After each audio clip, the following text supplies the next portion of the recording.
Israel's Prime Minister has reportedly said the IDF will look to continue attacks inside Gaza after any ceasefire period ends. Middle East correspondent Eric Twarchek reports. Benjamin Netanyahu reportedly told the families of soldiers killed in Gaza he was uncertain if a ceasefire deal would get done. He also said Israel intended to resume attacks inside Gaza after a 6-week truce.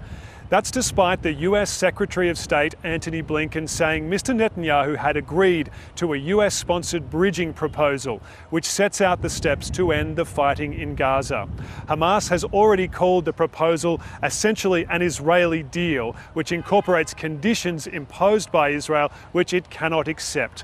Nevertheless, the Egyptian government says there'll be further talks held in Cairo by the end of this week about that proposal. In the meantime, Israeli strikes inside Gaza continue, including one on a market which witnesses said killed a number of children. But the Israeli military says its focus is slowly moving from Gaza in the south to Lebanon in the north, where it's preparing an offensive against the Lebanese militant group Hezbollah. Hezbollah's been firing drones, rockets and missiles into Israel since October the 7th in support of Hamas. And Israel has destroyed a number of sites in southern and central Lebanon and extensively damaged villages, particularly in the south, in retaliation. A war between Israel and Hezbollah would undoubtedly be devastating for Lebanon and highly disruptive for Israel. It also raises the prospect of Iranian involvement.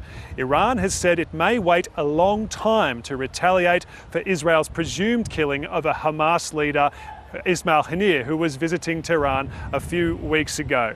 But if Israel is fully involved in a war in southern Lebanon against Hezbollah, Iran and its proxy groups around the Middle East may consider acting sooner.